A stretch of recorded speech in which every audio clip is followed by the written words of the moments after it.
बारिश में चटपटे समोसे वाली।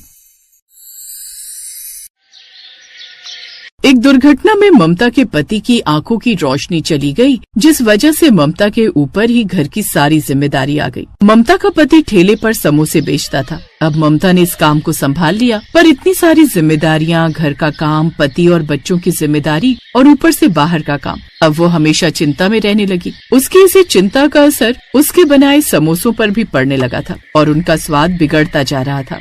अरे ममता, ये कैसे बेस्वादी समोसे बनाए हैं तुमने भाई? अरे बिल्कुल भी मजा नहीं आया। सच में बहन, पहले रामलाल समोसे बनाता था ना तो उंगलियां चाटते रह जाते थे। इतने चटपटे समोसे बनाता था वो। जब से रामलाल की जगह तुमने समोसे बेचने शुरू करे हैं, तब से समोसे में वो बात नहीं रही। इतने फीके समोसे मैंने कभी नहीं खाए।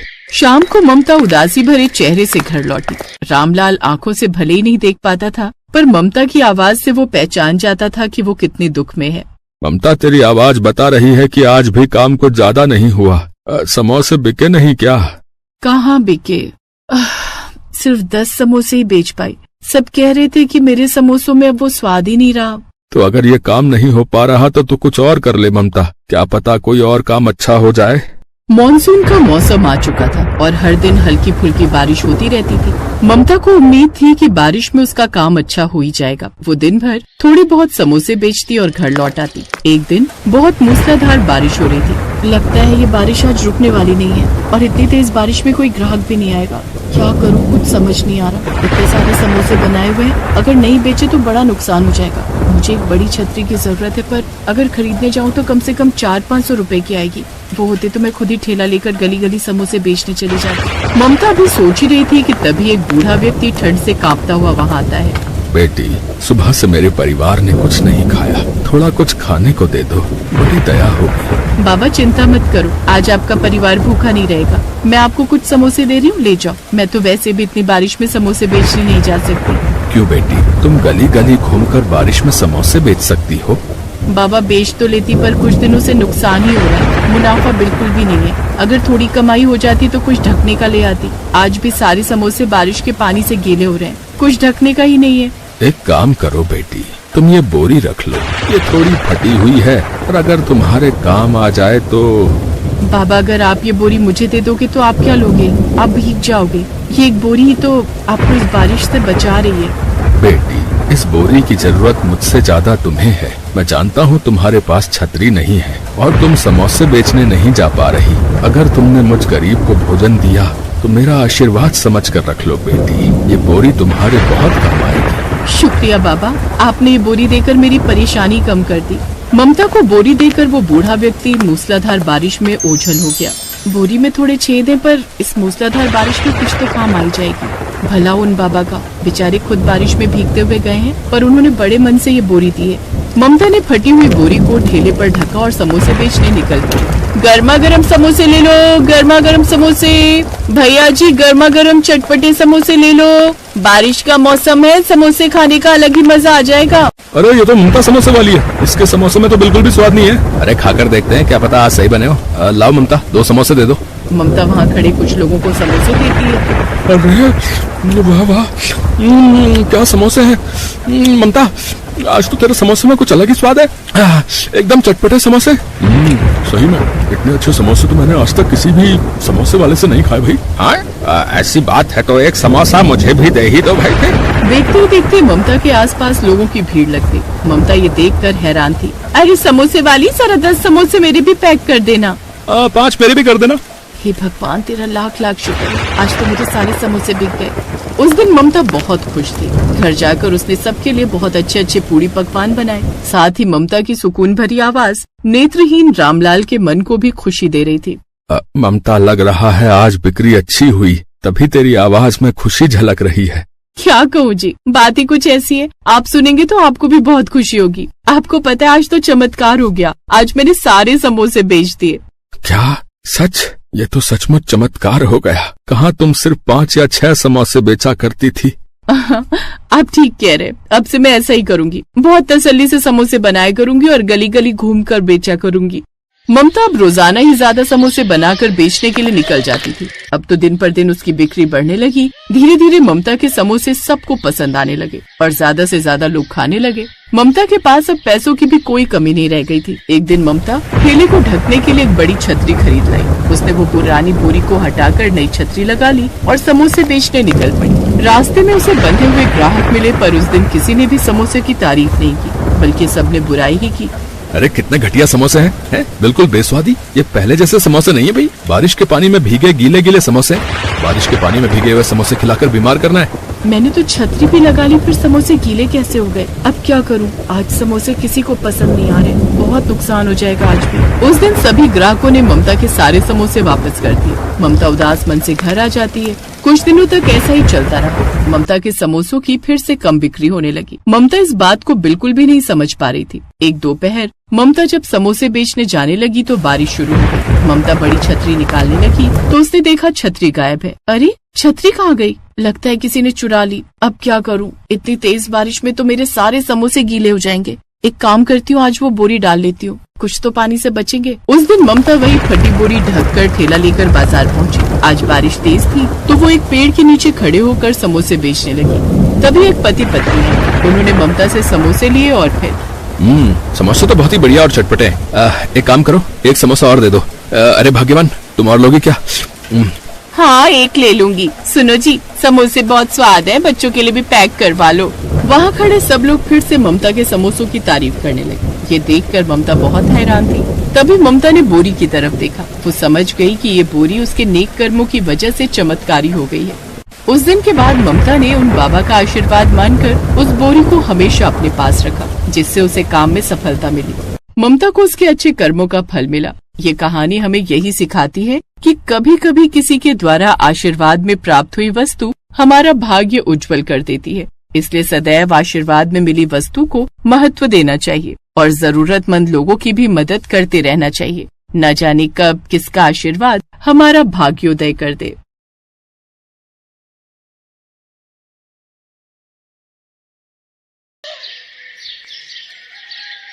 ये क्या माँ, तुमने तो कहा था कि आज तो मेरे लिए समोसे बनाओगी, लेकिन ये तो दलिया है।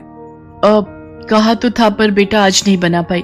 बस थोड़े दिन ठहर जा, जैसे ही काम से एक दिन की भी छुट्टी मिलेगी मैं तेरे लिए बना दूंगी समोसे। ओफो माँ, ये क्या बात हुई? आज मेरा जन्मदिन है। मैंने सोचा था कि आज मजे से तुम्हारे हाथों के बने समोसे खाऊंगा, लेकिन मेरी तो किस्मत ही खराब है। अपने जन्मदिन पर भी मैं अपने मन की चीज नहीं खा सकता। ओहो, कितना गुस्सा करता है तू। अच्छा ठीक है, रुक अभी यहीं पर। अपने बेटे गोलू से इतना कहकर सुशीला अंदर कमरे में गई और फौरन ही एक 10 रुपए का नोट लेकर बाहर आ गई। उसने वो 10 रुपए का नोट गोलू को देते हुए कहा, अब ले, ये 10 रुपए ले जा और लालू चाचा की दुकान पर जाकर खा ले समोसे। नहीं माँ, मुझे तुम्हारे हाथों से बने समोसे खाने थे। लालू चाचा को समोसे बनाना आता ही कहाँ है? ना तो उनके आलू में वो स्वाद है और न ही तुम्हारे समोसे जैसा करारापन होता है उनमें। तुम रहने ही दो, जब टाइम मिले तब बना देना मेरे लिए। और इतना कहकर गोलू घर से निकल गया। समोसे ना खा पाने की उदासी उसके चेहरे पर साफ दिखाई दे रही थी, जिसे देखकर सुशीला का मन भी उदास हो गया और वो मन ही मन सोचने लगी, हाय रे मेरी फूटी किस्मत, अपने बच्चे की इतनी सी ख्वाहिश भी पूरी नहीं कर सकी। अब नहीं, मैं गोलू को उसके जन्मदिन पर ऐसे उदास नहीं रहने दूंगी। मैं बनाऊंगी उसके लिए उसके मनपसंद समोसे। लेकिन काम पर भी तो जाना है। तो क्या हुआ, रोज तो टाइम से ही जाती हो, एक दिन थोड़ा देर से चलू जाऊंगी तो कौन सा आसमान टूट पड़ेगा। वैसे मालकिन बातें तो सुनाएंगी, लेकिन कोई बात नहीं, मैं सुन लूंगी, लेकिन अपने गोलू के चेहरे पर खुशी लाकर रहूंगी मैं। ऐसा सोचकर सुशीला फौरन समोसे बनाने में जुट गई। पहले वो बाजार जाकर समोसे बनाने का सामान लाई और फिर उसने फटाफट गर्मा गर्म समोसे बनाकर तैयार कर दिए। कुछ ही देर में गोलू घर वापस आ गया और अपनी माँ सुशीला से बोला, अरे माँ, तुम काम पर नहीं गई अब तक? और ये खुशबू, ये तो माँ तुमने समोसे बना दिए क्या? हाँ बना दिए, आजा खा ले जल्दी से। सुशीला की बात सुनते ही गोलू फटाक से हाथ मुंह धोकर समोसे खाने के लिए बैठ गया। लेकिन फिर जैसे ही उसने समोसे की प्लेट देखी तो सुशीला से बोला, माँ तुम भी आ जाओ। नहीं बेटा, तू आराम से खा, मुझे जाना है, पहले ही काफी देर हो गई है। अच्छा तो रुको, मैं तुम्हारे लिए समोसे बांध देता हूँ, काम से वक्त निकाल कर खा लेना। इतना कहकर गोलू रसोई की तरफ बढ़ गया, लेकिन उसे रसोई में एक भी समोसा नहीं मिला और ऐसा इसलिए था क्योंकि सुशीला ने बस 2 ही समोसे बनाए थे, वो भी सिर्फ गोलू के लिए।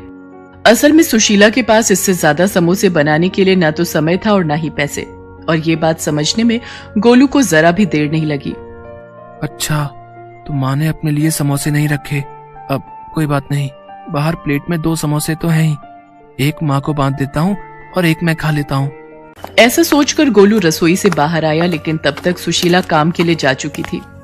गोलू के लिए समोसे बनाने की हड़बड़ी में सुशीला ने खुद कुछ भी नहीं खाया था और वो भूखी प्यासी दौड़ती हुई काम पर पहुंची, जहां उसकी मालकिन नलिनी गुस्से से उबल रही थी। नमस्ते मेम साहब, माफ कीजिए, आज थोड़ी देर हो गई। वो आज मेरे बेटे का जन्मदिन है। सुबह सुबह समोसे खाने की जिद पकड़कर बैठ गया तो मैं बस। देख सुशीला, मैंने तुझे काम पर रखने से पहले ही बता दिया था कि मेरे साथ ये देर से आने की नौटंकी नहीं चलेगी। तुझे पता है ना कि साहब को सुबह सुबह ही काम पर जाना होता है। आज तेरी वजह से उन्हें सिर्फ दूध और फल खाकर ऑफिस जाना पड़ा, और बंटी वो बेचारा भी बस फ्रूट्स लेकर ही गया है टिफिन में। बस आज के लिए माफ कर दीजिए मेम साहब, दोबारा आपको शिकायत का मौका नहीं मिलेगा। हाँ, दोबारा ऐसा नहीं होगा, क्योंकि मैं तुझे दोबारा ऐसी गलती करने का मौका ही नहीं दूंगी। मैंने अपनी फ्रेंड को बोलकर नई मेड का इंतजाम कर लिया है, वो अभी थोड़ी देर में आती ही होगी। एक बार उससे बात फाइनल हो जाए फिर तुझे काम पर आने की कोई जरूरत नहीं है। नहीं मेम साहब, ऐसा मत कीजिए, मेरी हालत तो आप जानती ही हैं। मेरे पति नहीं है, बस एक यही काम है जिसके सहारे मैं अपने बच्चे को पाल रही हूँ। अगर ये काम भी छूट गया तो बड़ी मुसीबत हो जाएगी मेम साहब।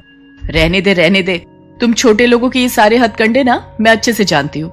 वैसे तो बड़ा गरीब होने का नाटक करती है, लेकिन अपने बेटे की इच्छाएं पूरी करने के लिए खूब पैसे हैं तेरे पास। सुबह सुबह समोसे तल कर आ रही है और कहती है कि गरीब है। चल अब यहाँ खड़ी होकर और मेरा टाइम वेस्ट मत कर, जाकर काम निपटा। मैं उस नई मेड से बात करके बताती हूँ कि तुझे कब तक काम पर आना है। सुशीला नलिनी के सामने गिड़गिड़ाती रही, लेकिन नलिनी को उस पर तरस नहीं आया। वो हमेशा ही ऐसा करती थी और इसीलिए उसके यहाँ कोई काम वाली ज्यादा दिन टिक नहीं पाती थी। काम निपटा कर सुशीला घर वापस आ गई, जहाँ गोलू उसका बेसब्री से इंतजार कर रहा था। माँ, तुम आ गई? तुमने कुछ खाया तो नहीं होगा ना? आ जाओ, मैंने तुम्हारे लिए एक समोसा बचा कर रखा है। गोलू की बात सुनकर सुशीला की आंखों में आंसू आ गए। उसने फौरन आगे बढ़कर गोलू को अपने सीने से लगा लिया और रोते हुए उससे बोली, मुझे माफ कर दे मेरे बच्चे, मैं जानती हूँ कि मैं बिल्कुल भी अच्छी माँ नहीं हूँ। नहीं माँ, ऐसा मत बोलो, तुम बहुत अच्छी हो। और तुम्हें पता है तुम्हारी सबसे अच्छी बात क्या है? तुम्हारे ये समोसे। हाँ माँ, सच में। और इस बार जो चटनियाँ बनाई थी तुमने, आहा, मजा ही आ गया माँ, बिल्कुल चाट सी बन गई थी। हाँ, समोसा चाट। तुम रुको, मैं अभी तुम्हारे लिए वैसे ही समोसा चाट बनाकर लाता हूँ जैसे आज मैंने खाई थी। इतना कहकर गोलू सीधा रसोई में गया और फिर उसने बचे हुए एक समोसे को एक प्लेट में तोड़कर उस पर तीखी और मीठी चटनी डाल दी, फिर उस पर थोड़े से चने भी डाल दिए और फिर उसे लेकर सुशीला के पास गया। लो माँ, खाकर देखो इसे। अरे ये क्या हाल कर दिया तूने समोसे का? और ये चने कहाँ से लाया? पड़ोस वाली शांति चाची दे गई थी, उनके पास हमारी एक कटोरी थी ना, उसी में ये चने रखकर लाई थी। माँ, अब तुम ये सब बातें छोड़ो और ये समोसा चाट खाकर देखो। सुशीला गोलू की तरफ देखकर मुस्कुराई और फिर उसने समोसा चाट में से एक चम्मच चाट लेकर चखी और फिर गोलू से बोली, अरे वाह गोलू, तूने तो सचमुच में ही कमाल कर दिया, ये तो बहुत बढ़िया है, ले तू भी खा। सुशीला गोलू को खुश देखकर बहुत खुश थी। नलिनी के घर जो कुछ भी हुआ था वो उस बारे में भूल ही गई थी, लेकिन फिर माँ, इस बार जब तुम्हें काम के पैसे मिलेंगे तब ढेर सारे समोसे और ऐसी ही ढेर सारी चटनी बनाना और चने भी बना लेना, फिर मैं अपने सारे दोस्तों को ऐसी ही समोसा चाट खुद बनाकर खिलाऊंगा।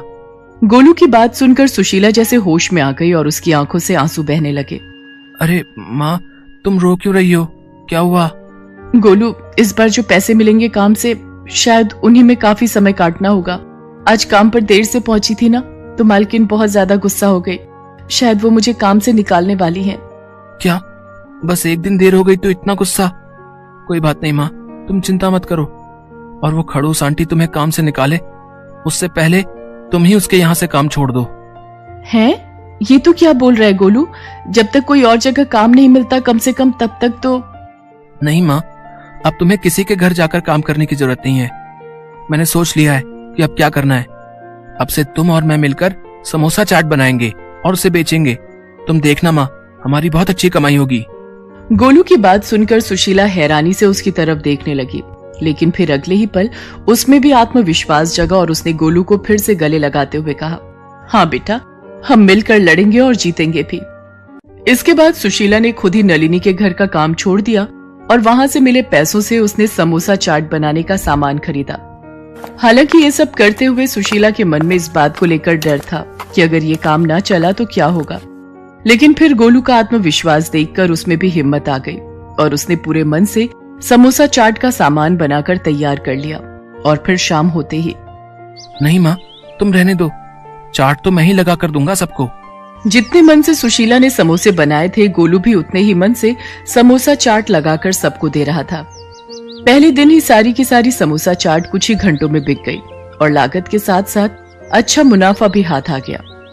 सुशीला और गोलू बहुत खुश थे। फिर कुछ दिनों बाद, अरे सुनो बच्चे, मुझे समोसा चाट को ऑर्डर देना है। आपको लाइन में लगना होगा, ये सारे लोग ऑर्डर देने के लिए खड़े हैं। उस जगह पर वाकई बहुत भीड़ थी और नलिनी को उसी भीड़ से जूझते हुए आगे बढ़ना पड़ा।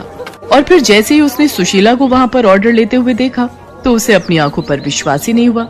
अरे सुशीला, तुम ये मशहूर समोसा चाट की स्टॉल चलाती हो, लेकिन कैसे? इतनी जल्दी इतना सब कैसे कर लिया तुमने? बस अपने बच्चे की इच्छा पूरी करती रही मेम साहब, और भगवान पर भरोसा बनाए रखा, क्योंकि वो तो सब जानता है ना कि कौन क्या है। वैसे आपका कितना प्लेट का ऑर्डर है? पैसे एडवांस ही देने होंगे आपको। सुशीला और गोलू की तरक्की जहां उन दोनों के लिए उनकी मेहनत का फल थी, तो वहीं नलिनी जैसे लोगों के लिए एक सीख भी थी कि भले ही आप कितने ही अमीर क्यों ना हो, कभी भी किसी को छोटा समझकर उसकी बेइज्जती नहीं करनी चाहिए।